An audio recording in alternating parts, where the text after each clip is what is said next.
May of 2021, I went to an eating disorder treatment center and was in a PHP program, which means partial hospitalization program.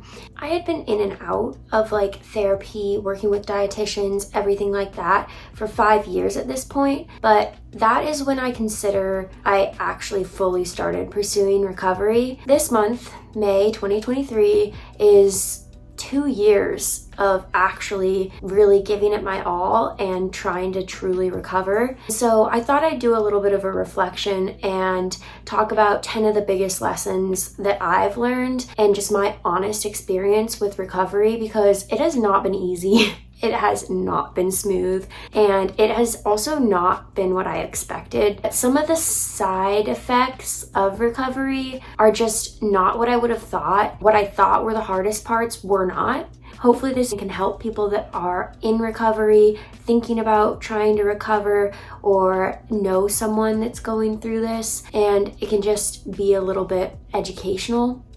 The first one is that my mind just doesn't feel safe anymore. And I don't mean that in a bad way, but I mean it in that before, when I was in my ED, when I followed those ED behaviors, I felt very safe. My brain felt really happy and good. But now that I've accepted that those behaviors are not beneficial towards me or my health, it doesn't feel good to do them. But it still doesn't feel good to not do them. So there's just constantly this cognitive dissonance in my brain of, oh, I will feel good if I do this, but it's bad if I do that, so I can't do it. That's why in recovery it's so important. You have to act before you feel like acting, because I've been doing this for 2 years and it still doesn't feel right. But I know that it will eventually if I just continue down this path. I participated in my ED for 14 years. It's not gonna go away in 2, and that's just the reality of it. I mean, for some people it might, but for me it hasn't. Yeah,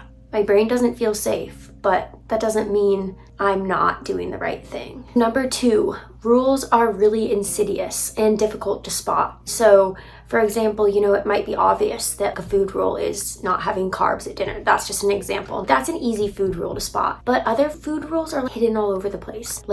When I start getting really nervous about eating lunch too early in the day, but it's well, I'm hungry, why wouldn't I? But there's a rule in my head of a time on the clock before lunch is okay to have. Or someone asks, oh, do you want to get ice cream? But I'm like, well, we haven't had dinner.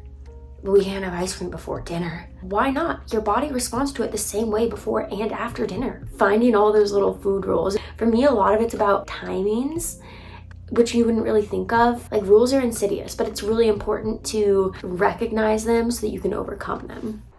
Another point worth mentioning is that triggers can be insidious too. For example, when someone says, oh, you look healthy, that's an immediate trigger for me and I notice it. But this injury is a more insidious trigger because it's really difficult for me to deal with not running. And so falling back into ED behaviors is an easy way for me to cope. And that's when I realized that I really needed more outside help, even though I feel like I'm pretty far along in recovery. And I'd like to thank BetterHelp for sponsoring this video.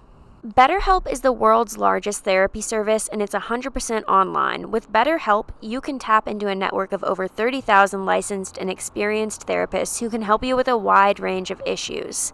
To get started, you just answer a few questions about your needs and preferences in therapy. That way, BetterHelp can match you with the right therapist from their network. Then you can talk to your therapist however you feel comfortable, whether it's via text, chat, phone, or video call. I've been just doing a phone call. You can message your therapist at any time and schedule live sessions when it's convenient for you. If your therapist isn't the right fit for any reason, you can switch to a new therapist at no additional charge. With BetterHelp, you get the same professionalism and quality you expect from in-office therapy, but with a therapist who is custom-picked for you, more scheduling flexibility, and a more affordable price.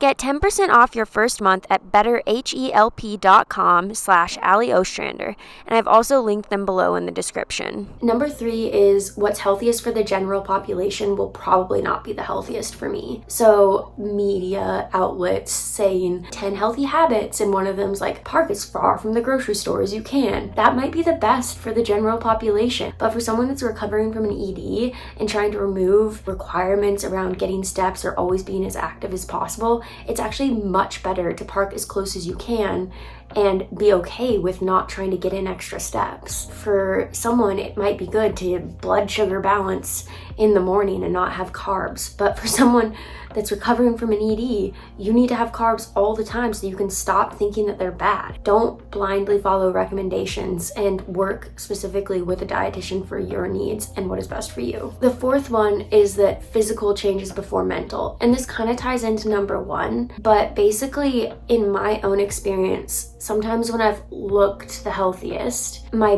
brain has actually been in the worst state. I have been participating in the most behaviors, having the most trouble with food and my relationship with it. That's just something to remember, that maybe someone has weight recovered or they look perfectly healthy. That does not mean or diminish the amount that they might be struggling. So just keep that in mind, especially if someone in your life is recovering. Know that they might not be doing well just because they look well. You know? The fifth one is that damage takes a long time to repair. So this has been a really hard one for me, because a big reason I recovered was because I was so sick of the injuries that I was getting from running, just because my body was unable to handle the stresses, basically because I hadn't been fueling it for years. And even now that I've been in recovery for 2 years, putting in a very concerted effort to properly fuel myself, I still have struggled with injuries. Like, you obviously know I'm struggling right now, and it's really frustrating because sometimes I feel like, oh, I did it all for nothing. I was just as resilient against injuries when I had a severe ED, and now it just doesn't seem to be helping at all. But it's important to keep in mind that repairing all the damage that was done, strengthening your bones, muscles, tendons, everything, takes a long time, and I have to constantly remind myself that the damage I did is not going to be repaired as soon as I start actually treating my body well. That one's just really hard, because it's like, I want instant gratification. Come on, where's it at? Give it to me. But that's not how it works. Number 6 is that it will bring flexibility, but it won't feel comfortable. In recovery, I became much more flexible because I was eating more. I had a wider variety of foods I was eating, and I was much more open to, going out to eat more often, all of that. But even though I was saying yes to these things, I was doing these things, it was really, really hard, and it felt just as uncomfortable. I had just as much noise in my brain telling me that I shouldn't do it, but I just did. So it gave me flexibility, but it was just as hard to be flexible. It was like I was stretching every day, but those stretches, they stretched.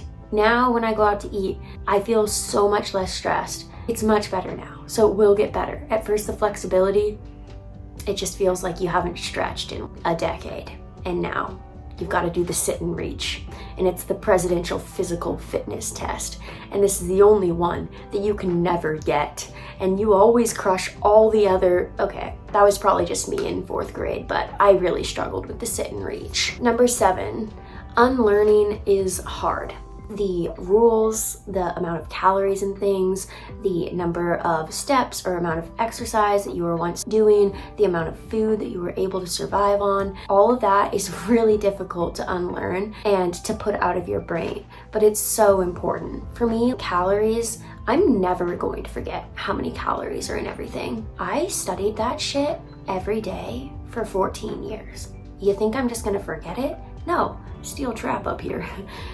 But that doesn't mean I have to add them up. I can't just automatically do math. If I notice myself doing the math, I try to stop myself, shut it down. I say, shut it down! And just be like, no, that doesn't matter. As far as number of steps or amount of exercise, just not doing that and seeing that you survive and being okay with it. As far as amount of food that I used to survive on, it actually scares me now. It sounds absolutely miserable. So that's how I know I'm making progress. Unlearning that stuff is hard, but you have to do it. You have to break the rules. You have to stop counting the calories. It's just the way things are. Number 8 is family will appreciate it so much. When I was home a couple weeks ago, I was talking to my sister and just how frustrated I was, and how whenever I got injured, I felt like none of it was worth it. And I just had such a strong urge to relapse. And she was just like, Allie, I want to emphasize to you as much as I possibly can that you recovering and you actually making an effort has been the best thing that's ever happened to this family. And we are more proud of you for that than anything you've ever done athletically. And yeah, that hits, because even though I don't get instant gratification, my family does. My family gets me back. They get to not have ED Allie, they get to have Allie. That's really cool because I love my family and I want to give them the best version of me. So that's a huge reason to keep going. And number 9, athletics can't be the number 1 goal.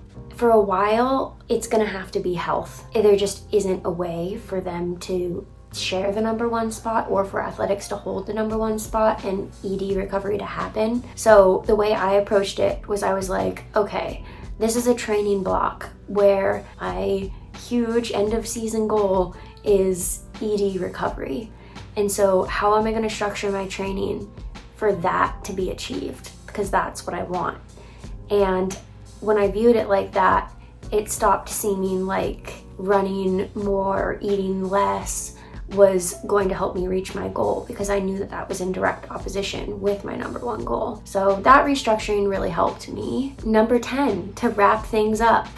I don't even have a number 10. My number 10 is basically just that it's gonna be really hard, and there have definitely been a lot of times where I've questioned if this is something I should even do or continue with, or if it's worth it. But I just want to remind everyone watching this video that eating disorders are one of the most difficult mental disorders to recover from, and that's why it doesn't feel good.